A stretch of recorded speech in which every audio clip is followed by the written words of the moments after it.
Hey guys, I'm back. And I know I owe you guys a huge apology for disappearing for a good year. But anyways, I recorded this entire project for you guys last year, but I never gotten around to finish editing it. But anyways, I'm here now, so let's get to it. Today's project is gonna be super cool, you guys, because you're gonna get to learn how to make 2 varieties of the same rose facial cleanser. Alright, so you guys know the drill, right? First of all, we have to sterilize all of our equipment and apparatus. I'm using a rubbing alcohol and just wiping off the excess with a disposable microfiber paper towel. And then we're ready to start. We're gonna start with making the foaming cleanser variety. The first ingredient we're gonna add here is cocoa betaine. It's a natural surfactant derived from coconuts. It's the ingredient that's gonna give your foaming cleanser the foam. And then we're gonna add Polysorbate 80, which is an emulsifier that's gonna bind your essential oils to the water-based ingredients we're gonna add. This ingredient also helps with boosting the foam. And then just give it a good mix to make sure the 2 ingredients are homogeneous, like this. And then we're gonna add the essential oil. I'm using rose geranium essential oil since we're making a rose facial cleanser. And before you guys panic, I've already written down the full formulation in the description box below. And now we're gonna give it a really good mix, because this is the important part, because we just added the oil phase into the entire emulsion. And if you don't mix well, it's gonna end up separating after a few days. And now I'm gonna add the extract. I'm just using a plain old rose extract since we're making a rose facial cleanser anyways.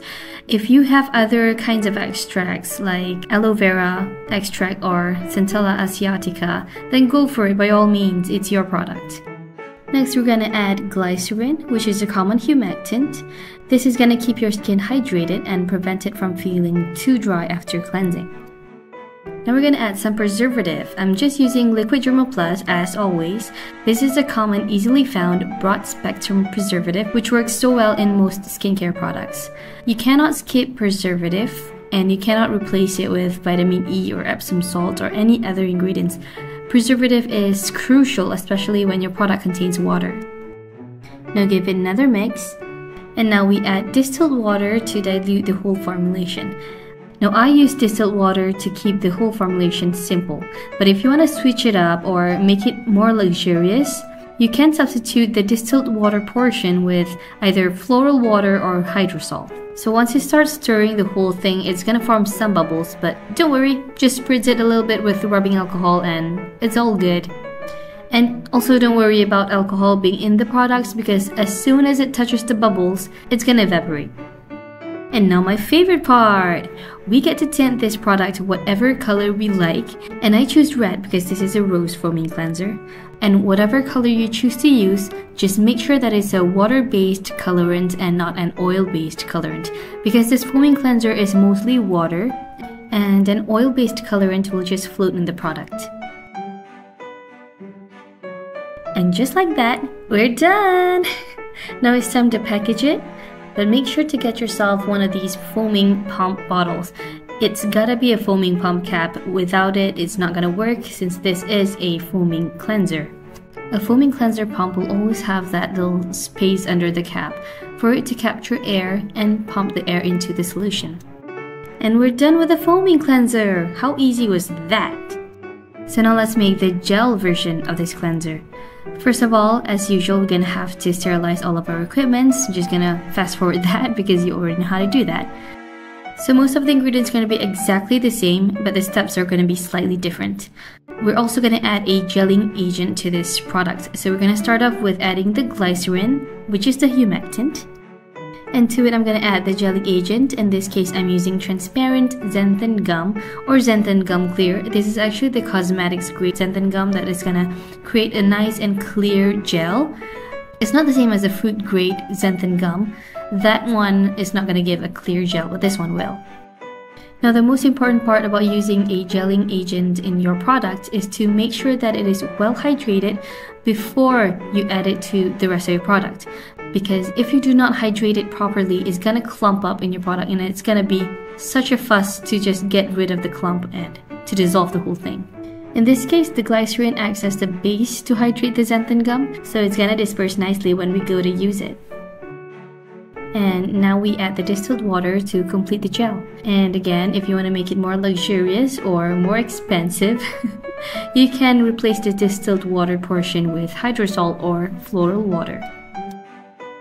Here's the cool part, guys. You're gonna mix this until the gel forms. And since we're using Xanthan Gum clear, you're gonna get a nice and clear gel. Just like this.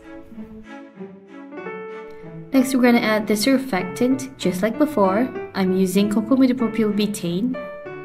And then we're gonna add the essential oil.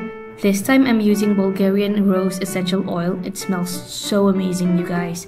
But feel free to use the exact same one as before, it's up to you. And then give it a little mix, especially because you just added an oil-based ingredient. And then in goes the extract and the preservative. And then we mix it well. And then add the colorant. I'm still going with red. And it's done, guys! How easy was that? Time to package it up. And since this is a gel and it's pretty hard to pour it into any bottles, and I decided to use a soft tube packaging material, I decided that this would be the easiest way to do it.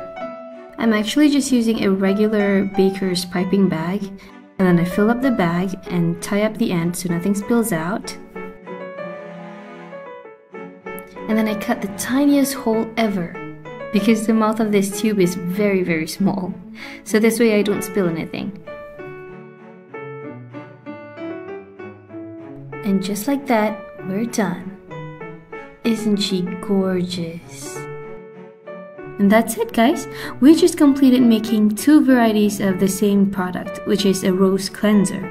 We made a foaming cleanser version and a gel cleanser version.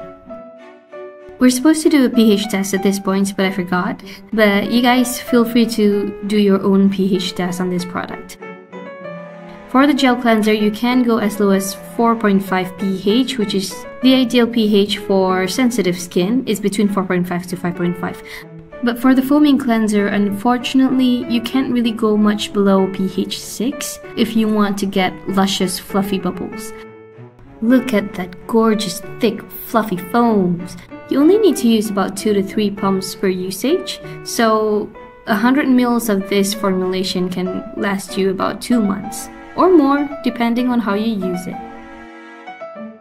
Gel cleansers are much more tolerant to different pH range, which is why it is usually the go-to cleanser base for gentle cleansers, because gentle cleansers need to have a very low pH, which is between 4.5 to 5.5. And now we're in my bathroom. I just want to show you guys how the cleansers would work with water. Look at that gorgeous, thick foam. It is so soft and light on the skin. I usually prefer to use my foaming cleanser in the morning just to freshen up my face after I wake up. It is also very easy to rinse off. Just run the water and the suds are gone. Now I'm gonna try the gel cleanser that we made and show you how it foams with water. The texture is actually a little thick to my liking, but anyways, I'm gonna show you guys another version that I did with this formulation, but I reduced the amount of xanthan gum so that it's not as thick as this. With gel cleansers, you will only be able to see the foam once water is introduced. That is when the surfactant is activated. And unlike foam cleansers, gel cleansers take a bit of time to foam up and also a bit of time to rinse off, which is why I usually prefer foaming cleanser much more than gel cleansers.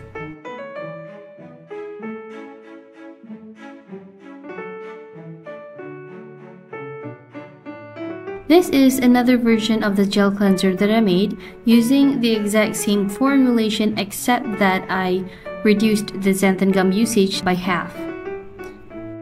Here you get to see the difference in texture between the two.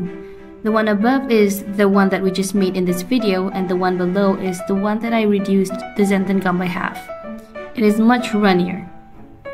But since we maintain the same amount of surfactant in this formulation, the amount of foam that is going to be produced is pretty much the same. It's just that the texture is much more runnier.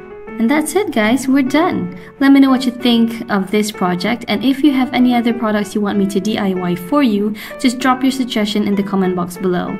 Thank you so much, and I will try my best to make more videos this year.